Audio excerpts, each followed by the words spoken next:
The infamous special relationship has never been more important than it is now, and I think that's reflected in the conversations we've had. Actually, we began on the phone almost immediately after your appointment. Then we were in Brussels together just a week or so ago at the NATO meetings, and we picked right up today, looking at the work we're doing together, both addressing bilateral issues, but especially the many regional and global issues where the United Kingdom and the United States are so closely joined.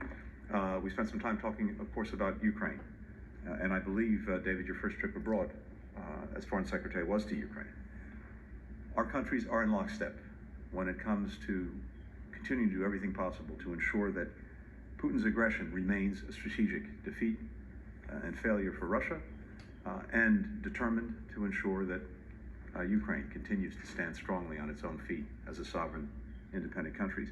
Our meetings, at NATO, I think, made very clear that there remains unwavering support for Ukraine across our alliance, and indeed well beyond it. More than 50 countries that are working together to support Ukraine.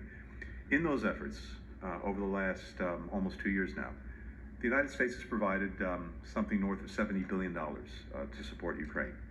Our European allies have provided more than $110 billion in support. So when we talk about burden sharing, this is a very powerful example of just that. And we are grateful for the work that our partners have done, starting with the UK. The UK's leadership has been absolutely essential.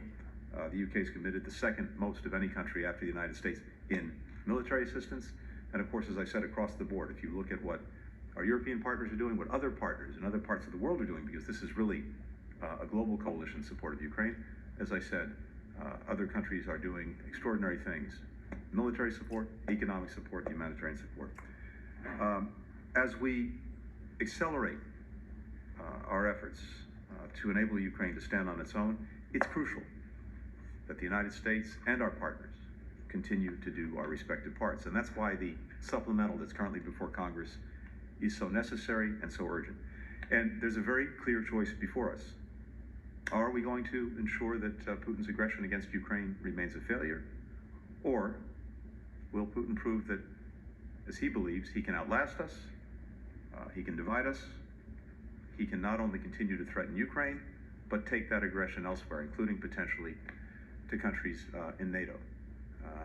We know that the supplemental, this is an important moment, and important because the people who want to see it fail, the people who want to see it not go forward, are sitting in Moscow, they're sitting in Tehran, they're sitting in Beijing. We also discussed the ongoing conflict and Israeli campaign in Gaza. We both recently returned from the Middle East. We're also both united on behalf of our countries in support of Israel's right to do everything it possibly can to ensure that October 7th never happens again. And at the same time, we're committed in our conviction that Israel must do everything it can to protect civilians, to ensure that humanitarian assistance flows into Gaza. For our part, the United States has made clear that Israel has to make maximum efforts to avoid civilian casualties, even as Hamas continues to use civilians as human shields, and as well to sustain and indeed increase the humanitarian assistance that's going to people who need it, men, women, and children, food, medicine, water, fuel. On hostages, we continue to explore every means to secure their release. Hamas is responsible for the fact that the pause that enabled the release of more than 100 hostages came to an end. We're pressing for Hamas to renew that effort. To date, they continue to refuse to return to it. We're also pressing in the meantime for Hamas to allow access for the ICRC to the hostages in Gaza to assess their condition, their well-being, and to at least be able to tell the world that. Finally, when it comes to conflict in the Middle East, we are absolutely united in doing everything possible to prevent it from spreading. We remain together and with others intensely engaged in the region to make sure that other fronts don't open up. This includes safeguarding maritime security in the Red Sea and the Gulf of Aden. We've seen totally unacceptable attacks there on shipping. That has to stop. We have every reason to believe the attacks were enabled by Iran, by weapons supplied by Iran to the Houthis. And we are closely coordinating on steps to protect maritime shipping and to make sure that this practice stops. We're also focused on ensuring that anything that would add to instability in the West Bank does not continue. That includes making sure that extremist settler violence stops. We've, as you know, taken steps this week in the United States to impose visa restrictions on responsible individuals, and if necessary, we'll take further action. But we've seen some progress there, but more needs to be done to ensure that this extremist violence ends.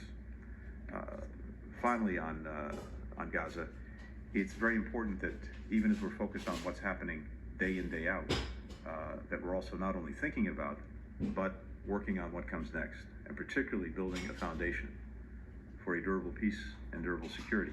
Tomorrow I'll have a chance to welcome colleagues from around the region here in Washington, from the Arab League, the Organization of Islamic Cooperation. I look forward to continuing those discussions with them. We had a chance as well to discuss our approach to the People's Republic of China. We're aligned on key challenges that we face in the Indo-Pacific. That includes ensuring peace and stability across the Taiwan Strait, as well as standing up to the PRC for its non-market practices.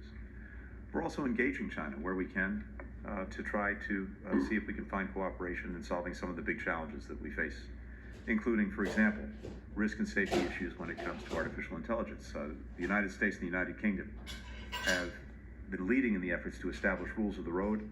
Prime Minister Sunak hosted the first ever global summit on AI safety, a very, very important step. And this is an area where the United States and the United Kingdom will continue to work together. Let me just say in closing that as we're looking at the challenges we face, I heard the Foreign Secretary note recently, and I quote if I can, David, "If we turn this moment of danger and insecurity to something that brings a new sense of unity between allies, there's no reason we cannot prevail." And that's exactly what we're doing. Strengthening, reinforcing the unity that we already have. And as we do that, and as we do that with our other partners, we can, and indeed we will, prevail. David. Thank you very much, Secretary of State. Thank you, Tony. We had an excellent meeting. It was a detailed, substantial run-through of all the issues that you discussed, and it reminded me of when I was Prime Minister. There is no more important relationship for Britain than this partnership with the United States. And I'm glad to see that it's not only stronger than ever, the AUKUS agreement, the Atlantic Declaration, things that have been put in place since I left office, and I'm delighted that they're there and they make the relationship even stronger, and very glad to be Foreign Secretary and working on that. And also, this relationship's never been more important in the dangerous and insecure and unstable world in which we currently live. This is a partnership that really delivers for the United Kingdom, that delivers, I believe, for the United States, and it's great to be working in partnership with you to strengthen it in every way that we can. I won't repeat every area that you mentioned, but just let me make a few points. First of all, the situation with Ukraine. This was, apart from the meeting we were having today, this was the reason I wanted to be in Washington, D.C. this week, was to make the point about how important it is that we go on funding Ukraine and helping Ukraine in every way we can to resist Putin's illegal invasion. I see it as the challenge of our generation. Just as my grandfather's generation had to fight off Nazi aggression in Europe, we are fighting against Russian aggression in Europe. And the challenge, in a way, is a simple one. If you add up the economies of the allies of Ukraine, the United States, the United Kingdom, countries of the European Union, we outmatch Russia 30-1. What we have to do is to make that economic strength count in the economic support, the diplomatic support, the moral support, but above all, the military support that we give to Ukraine.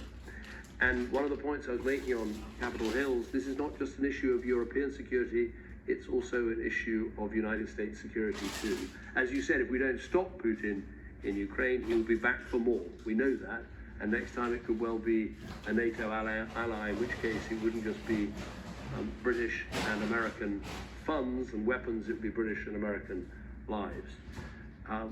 I think there has been progress. I think sometimes it's important to stand back and look at what's really happened. The Ukrainians have taken back half the land seized by Putin. Recently, they've knocked the Russian Navy right back across the Black Sea, sinking a good portion of it in the process. We've opened up a shipping lane with British insurance made available so that over 200 ships have managed to export grain and other goods from Ukraine, and that's helped their economy to grow. And of course, they are knocking on the door of both NATO and the European Union. And so these are huge advances for this country in the struggle. And the other point I've been making while I'm here is it is value for money. Thank you, Tony, for what you said about the scale of European support now outmatching US support. We are rightly sharing the burden, as we should. It's our continent. But I'd also argue that for something like a 10% uplift in your defense budget and our defense budget, we've actually, with the bravery and strength of the Ukrainians, destroyed about half of Russia's pre-war defense strength. So without the loss of a single American or British life. So I think the last 2 days have been very important in this regard, making those arguments. And while I've been here, we've also put sanctions on 46 different entities across 11 different countries for selling dual-use goods to Russia for the weapons program and their war machine. And we've also announced sanctions that we've taken very publicly in this case against 2 individuals linked to the FSB, the Russian intelligence service, who've been undermining democracy in Britain and using cyber attacks. And we've called that out in a, I think, quite right and public way to say that this is unacceptable and mustn't happen in future. Of course, we did discuss the Middle East in a lot of detail, as you said. We stand with you in supporting Israel and its right to defend itself and to make sure that they deal with the murderous terrorist sect that is Hamas, that did those appalling things on October the 7th, while at the same time stressing the importance of obeying international humanitarian law and trying to minimize civilian casualties. I very much agree with what you said about the hostage situation. There's no justification for taking and holding hostages in this way. They should all be released, and it's important that those hostages are given access to, or the ICRC is given access to them in the meantime. In terms of the future, we have to start not only providing the aid that is necessary for people in Gaza, possibly using maritime routes as well as land-based routes if that is necessary, but also thinking about the future after this military operation is over. And we discussed in our meeting how that's about how we build up and revitalize the Palestinian Authority. It's about how we stand up a plan for what happens after this operation is over and how we map out a future to a secure future for both Israel and for the Palestinian people. And we're committed to working together and with others to get that done. Finally, one issue also that we discussed in our meeting is the situation on the border between Venezuela and Guyana. These borders were settled in 1899. I see absolutely no case for unilateral action by Venezuela. It should cease. It is wrong. And I'm delighted by the announcements that have been made by the US today in that regard. And I hope to be having some telephone calls later on with the president of Guyana and others in the region to try and make sure that this very retrograde step that has been taken does not lead any further. But above all, we discussed China. I've been speaking about that a lot today. I think it's very important that we not only protect ourselves better against Chinese cyber attacks and other hostile acts, but I think it's also important that we align with our allies and friends so that we have a more joined up and combined position on all the issues with respect to China. And as Tony and I were saying, there is also the engage part of all of this, which is to make sure on issues of mutual benefit like climate change, where we won't solve it without Chinese action, we are discussing with them what needs to be done. It was a very good meeting. It's a pleasure to be working with you. We started about a few hours after I took on the job, and you telephoned me and we spoke, and we've met since then in Brussels at the NATO conference, in Skopje at the OSCE, and I'm sure there'll be plenty of other places as well as right here in Washington, D.C. we'll meet, but it's been a very good meeting. Thank you. The first question goes to Vivian Salama with the Wall Street Journal. Thanks, Matt. Mr. Secretary, thank you. If I may, I would like to quote you back to you, if that's okay. Following your meetings last week with Israeli officials, you said, quote, "I underscored the imperative to the United States that the massive loss of civilian life and displacement of this and the scale we saw in northern Gaza must not be repeated in the south. As I told the Prime Minister, intent matters, but so does the results." This week, officials with the World Health Organization told reporters via video link in Gaza that, quote, "the situation is getting worse by the hour. There's intensified bombings going on around us, including here in southern areas in Khan Yunis and even in Rafah." Have the Israelis disregarded what you requested when you met them last week? And will there be any consequences, either with regard to U.S. military assistance or any other, if Israel continues down this path? And secondly, the Prime Minister Netanyahu also said this week that the IDF can be trusted with, is the only body that can be trusted with demilitarizing Gaza moving forward when the war ends. Is the U.S. concerned that this will end up in Israeli occupation, whether short and long term? And if not, is there a viable alternative? And Mr. Foreign Secretary, welcome back to DC. The UK has committed £2.3 billion a year in military aid to Ukraine for 2022 and 2023. When will it agree or announce any commitment for 2024, and will it be the same?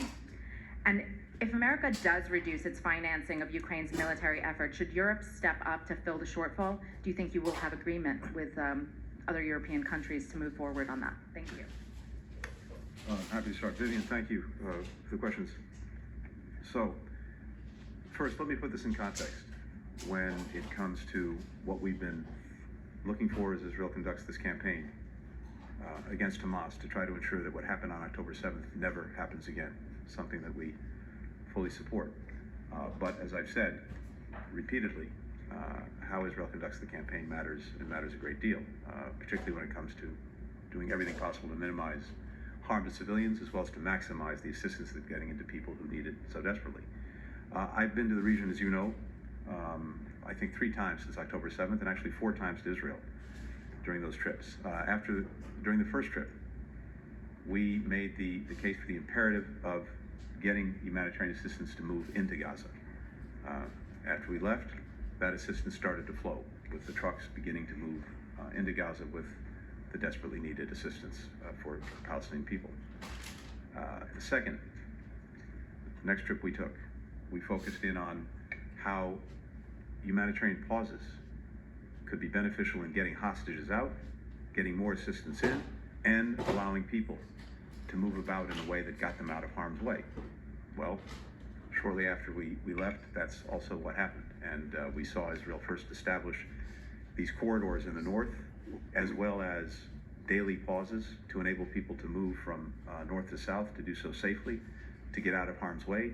And hundreds of thousands of people were able to do that and to get out of harm's way. At the same time, we got after negotiations with tremendous assistance from Qatar and Egypt, we got the pause for hostages. More than 100 hostages were released, reunited with their families, and at the same time, we doubled the amount of humanitarian assistance during that period that was getting in. As well, we facilitated, as I said, the movement of people out of harm's way. Now, on this last trip, as Israel has moved the campaign against Hamas to the south, we have focused in, as you've said, on the imperative of maximizing efforts to protect civilians and get not only assistance in, but to sustain the higher level of assistance that was reached during the humanitarian pause and actually build on it. And what we've seen over the initial days is some important additional steps in the direction of doing just that. The Israelis have been evacuating neighborhoods instead of entire cities, so focusing in on a much more deliberate way on those who may be in harm's way as they conduct the campaign against Hamas, establishing some deconfliction areas, some safe areas that people can go to, where they can be safe from being in the line of fire, and having a more narrowly focused area of where this military operation is actually being conducted. Having said that, as we stand here almost a week into this campaign in the south after the end of the humanitarian pause, it is imperative, it remains imperative that Israel put a premium on civilian protection. And there does remain a gap between exactly what I said when I was there, the intent to protect civilians, and the actual results that we're seeing on the ground. There are a number of things that we think it would be important to really focus in on. Not only having these safe areas, but making sure that the communications are such that people know where they can go, when they can go there safely. Making very clear when the periods of being able to move from one place to another are in place. In other words, these, in effect, daily pauses. Making sure that those pauses apply not just to one neighborhood, but to a broader area so that, again, people have confidence to know that they can move out of harm's way and move to a safe area. Making sure that the areas that they go to are fully resourced and supplied with things that people will need to get by while they're away from their homes. Food, medicine, water. And again, also making sure that in areas that are clearly out of the conflict zone, that they remain so, that military means not be used in those areas. So this is something that we're talking about with the Israelis on a regular basis, including as recently as today, and including in the President's conversation with Prime Minister Netanyahu earlier today. We continue to recognize the extraordinary difficulty of this task, as Israel is dealing with a terrorist adversary that intentionally embeds itself with civilians. But again, Israel has an obligation to do everything possible to put a premium on protecting civilians and maximizing humanitarian assistance. In terms of what comes next in Gaza, we've been very clear on the importance of Palestinians, local voices, local faces, having responsibility and control of Gaza, and ultimately that being joined in control of the West Bank, and ultimately a clear path to fully affirming Palestinian political rights and other rights, and the best way to do that is through two states. Now, there are going to be very challenging questions of security, of governance, of reconstruction that we have to address. David and I talked about some of them today, and we'll be talking about them intensely in the days and weeks ahead, including as well with the many countries that are coming to Washington tomorrow from the Arab League, the Organization of Islamic Cooperation, to map that out. But we've also been very clear, as I was in Tokyo, about some basic principles of the way forward, and those include that we cannot have an Israeli reoccupation of Gaza. We cannot have forced displacement of Palestinians from Gaza. We cannot have the territory of Gaza diminished in any way. And of course, we can't have Gaza used as a platform, as it was, for the most heinous acts of terrorism against Israel. And ultimately, as I said, we want to see Palestinian responsibility, Palestinian control for Gaza and for the West Bank. Thanks. We haven't yet announced our figures for 24-25, but when we do, I don't want anyone to be in any doubt that we will continue to be giving the best possible support we can to Ukraine. I mean, if you think about Britain's contribution, we were one of the first to give anti-tank weapons when people were doubtful whether that was a good idea. We were one of the first to provide tanks when people were wondering whether that was a good idea. First to do long-range artillery, first to do long-range fire. So I think you've consistently seen a very serious UK contribution, not just in terms of quantum, but in terms of quality, and that will continue. In terms of what would happen if the US didn't come forward with the supplementary package, I believe the US will. I believe that, I'm not an expert on your political system, but in Congress there is a majority for supporting Ukraine. And I don't want to get too involved in which things you link to which things. That's not for me to decide. But I'm sure that goodwill will prevail and the money will be voted through. And it will have a huge effect, not just on morale in Ukraine, but also making sure that European countries keep asking themselves what more can they do. And as Tony said, actually, that European countries, if you look at the combined economic, humanitarian and military assistance, are now properly pulling their weight as they should. The next question goes to Namia Iqbal with the BBC. Thank you, UK Foreign Secretary and Mr. Secretary. So in all the conversations about post-war Gaza, what about holding elections to give an administration there the same mandate your own governments enjoy? Or are you worried, Palestinians, and you talk about the importance of local voices, are you worried that they will reject the Palestinian Authority, an organization you want to revitalize, but one that doesn't have much credibility with people on the ground, and that there is a potential that Hamas could win a post-war vote? My other question is, Ukraine's spring offensive has failed to gain significant ground. The US Senate, as we know, is blocking funding for Kyiv. Are you watching the wall slip away from Ukraine? And specifically to the UK Foreign Secretary, Mr. Cameron, you say you're here for Ukraine. So the $61 billion or so that's earmarked is American taxpayers' money. A poll last month suggested nearly half of Americans want the war in Ukraine to end quickly, even if that means ceding land to Vladimir Putin. So what would you say to those members of the American public who might look at you and accuse you of trying to interfere and influence domestic policies? Thank you. Let me just take the first point. Look, I'm a small d Democrat rather than a big D Democrat, but I believe in democracy. I believe in elections. But actually, one of the things I did after leaving office was to spend some time looking at how we try and help the most fragile states in the most fragile situations. And I think often a rush to elections rather than trying to build a provisional government that represents the different shades of opinion in different parts of a country can be a mistake. The most important thing is to get services flowing, to get governance in place, to make sure there's security. There's plenty of time for elections in future, but getting that thing right is actually the most important of all, and that's what I'm sure we should be focused on. Just on the spring offensive, I don't want to repeat all the things I said, but I think if you actually stand back and look at the overall picture of what's happening between Ukraine and Russia, it is a massive defeat for Putin. He's lost 300,000 people. He lost a quarter of his attack helicopters in one night a few days ago. He's lost a big proportion of his Black Sea fleet. He's seen NATO grow and be as more confident and more united than I think I've ever seen it in my lifetime, now with the addition of Finland and Sweden. So I think when you actually zoom out and look at the big picture, you can see what a strong position Ukraine has put itself in through its bravery and through our support. I've now forgotten the question that you asked me, and I can't read my writing. What was it?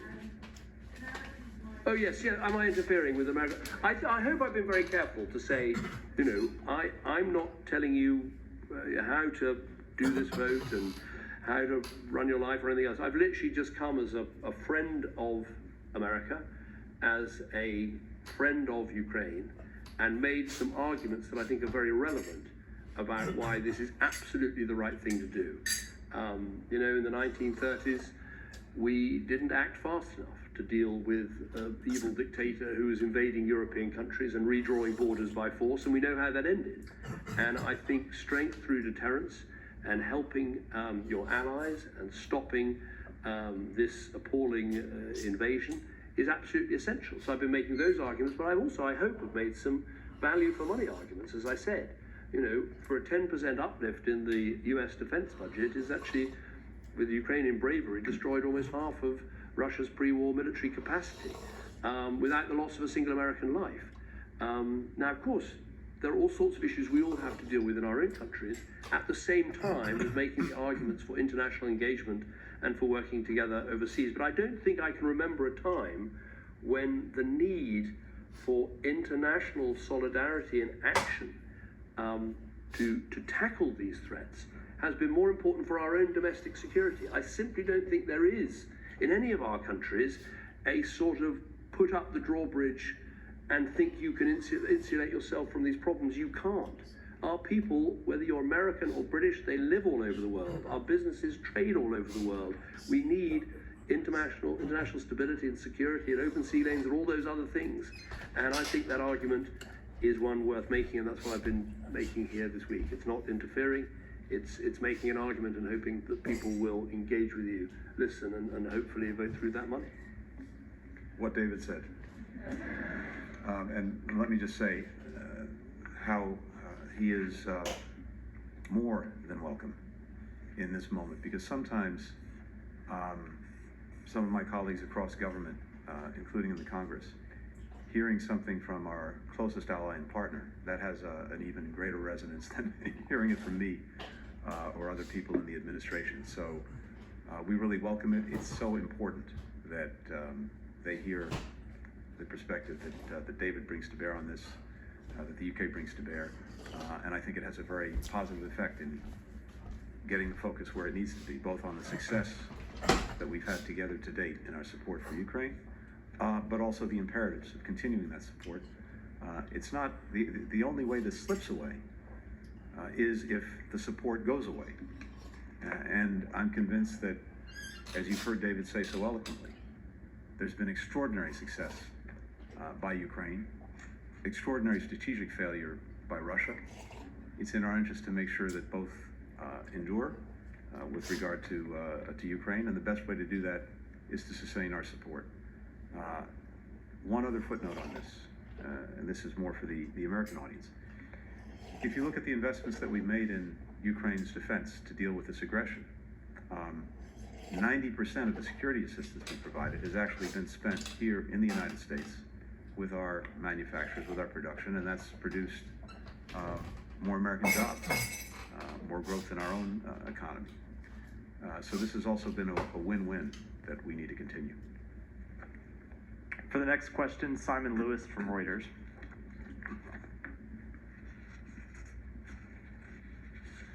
Thanks, Matt. Firstly, Foreign Secretary Cameron, you're here about 11 months before voters here in the US will go to the polls. You may have looked at the polling ahead of your trip for the presidential election, but I'm interested to know what is the level of concern in the UK and among other US allies that this country could take a turn towards isolationism or even authoritarianism, particularly if President Trump returns.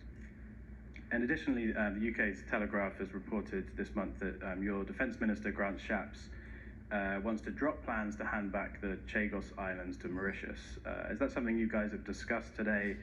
And are there concerns for both of you that handing back the Chagos Islands at this time could create an opening for China and mean the loss of a strategic US base? So I'd be interested in both your responses on that one. And for Secretary Blinken,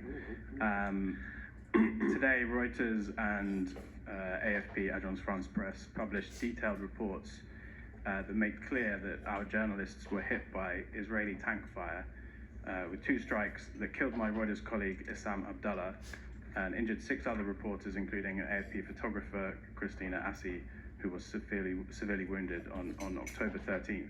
These were journalists with clear press badges marking just doing their jobs, like more than 60 other journalists who've been killed in this conflict so far. After seeing that evidence, Secretary Blinken, do you believe Israel's assurances that it doesn't intentionally target journalists? Human Rights Watch and Amnesty International called today for investigations of these strikes as a war crime. Would you support those calls? Thank you. Should I do the, first of all, I'm not going to get involved in the US election. All I know about elections is the opinion polls. They told me I was going to win outright in 2010 and I didn't. They told me I wouldn't win in 2015 and I did. And so I was, and polls are a bit like if you're a farmer with weather forecasts, they're all you've got, but they don't necessarily turn out to be right. But I'm not going to get involved in any way. On the issue of the vital US airbase at Diego Garcia, when foreign secretaries and secretaries of states get together, they often discuss the importance of the assets that we share and use around the world, and that is an important one, and we touched on that this afternoon. I'll let Tony ask the rest of the questions, but can I just give my sympathies and condolences to the loss of your colleague. What journalists do in war zones, and I've seen it with the BBC and the reporting that they've done, and ITV and other British journalists, it's absolutely essential that you have independent, impartial, professional journalists covering these conflicts, and it's an incredibly difficult job, incredibly brave job, and the condolences from me and from everyone in the UK for that loss of life. And Simon, I can only start with the same thing, which is expressing my own deep felt condolences for their loss and for your loss. And like David, I have extraordinary admiration for the men and women in your profession who every day around the world, in the most dangerous places in the world, are trying to bring the facts, the stories to other people. And that too is more important than ever. As someone who actually started his career as a journalist, this is something that's near and dear to my heart. And my respect and my admiration for everyone in the profession, but especially those who put their lives on the line to bring stories to the rest of the world.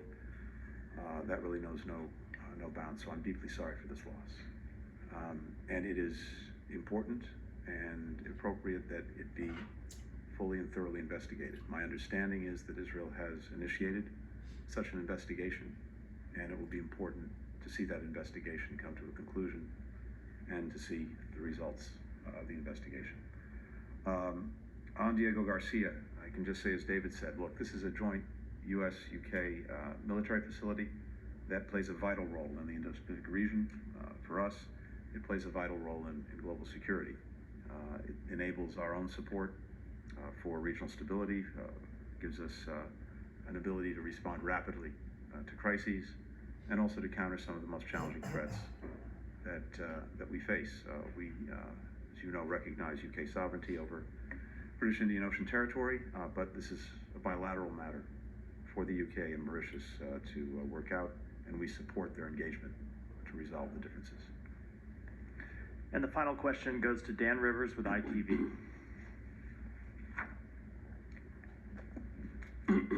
Hi. Are there any circumstances in which the UK and US would accept Israel continuing to wage this war for more than a month, to both of you? And specifically to the Foreign Secretary, those on the right of the Conservative Party feel that the Prime Minister's Rwanda legislation and his decision to sack Suella Braverman and appoint you are part of a deliberate shift to the middle ground. Do you think those moves have deeply divided your party now? First of all, in terms of my appointment, I was asked to be Foreign Secretary at a time of great international difficulty to try and help deal with some of the issues we've been talking about today, whether that is the Ukraine conflict, whether it's the situation in the Middle East. And I took the job because, first of all, I admire Rishi Sunak as Prime Minister. I think he's doing a very good job at a difficult time. I think he's a man of great integrity, depth and talent, and it's a pleasure to work with him. And I did it because I served an apprenticeship as Prime Minister for 6 years to become a Foreign Secretary, and I hope that I can bring some of the relationships and contacts and knowledge and things that I learned from 6 years as Prime Minister, 11 years as a party leader to doing this job. That's why I took the job. It had nothing to do with anything else. But let me be clear, I support what the government is doing to deal with illegal migration. You know, there is nothing more destructive to a country's reputation for a fair migration system than wide-scale, very public, very visible illegal migration. And the action that has been taken so far has reduced the small boat crossings by about a third this year compared to last. But the next steps are vital, because ultimately what we've got to do is break the model of the people smuggling gangs that are responsible for this. And therefore you have to break the link between getting in a boat, arriving in Britain, and being able to stay in Britain. And remember, all these people that are coming from a safe country. They're coming from France, or they're coming from Belgium. They are safe countries in which they could claim asylum and stay. Instead, they're choosing to come to Britain, and we need to break that people smuggling model, break that link, and that is what the Rwanda policy is all about. And I support what is being done, and I think the Prime Minister has done a good job at coming up with the right package, a treaty with Rwanda that only a couple of weeks ago, everyone was said would be impossible, it wouldn't happen. It has happened, and it's a very good treaty. A bill has been published and will be introduced to the House of Commons, and a pack of evidence about the true nature of what happens in Rwanda is being put together. And I've seen that myself, and I think it's very convincing, will overcome the arguments put in the Supreme Court. So that's the position. Every country has to deal with this. One of the things I've noticed since coming back into office is how much the conversation has changed around Europe. Country after country is recognizing the difficulties and dangers of wide-scale illegal immigration and having to find new ways to try and deal with it. Now, of course, there are many things that you can do as Foreign Secretary, Development Secretary, to help with this, which is to make sure that there is growth and development in African countries and in fragile states and in conflict-affected states from which many people come. And all those things are important. And I believe in doing all those things. I've always argued for that. But ultimately, you do have to have an immigration system that is firm but fair and puts an end to wide-scale, illegal, visible migration, which undermines the system, the point I made to start with. And on, back on Israel and Gaza, in response to your question. First and again, we strongly support Israel's efforts to ensure that it can effectively defend itself, and as I've said repeatedly, do its best to ensure that October 7th never happens again. In our conversations with Israel, we talk about how long this campaign will take, and also how it is being prosecuted. But these are decisions for Israel to make. Thank you. Thank you very much. Thank you.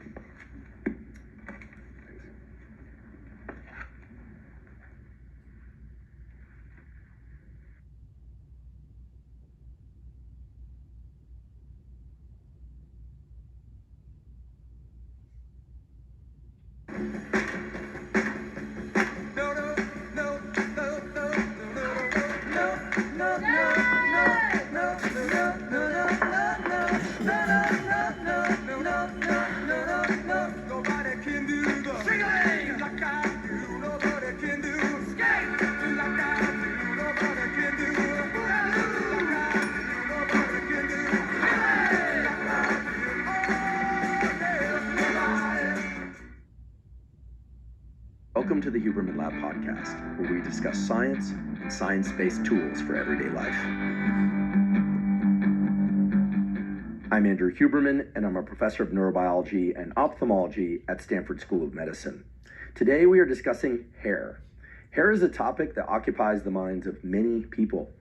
There are people that are losing their hair and want to halt or reverse that loss of hair.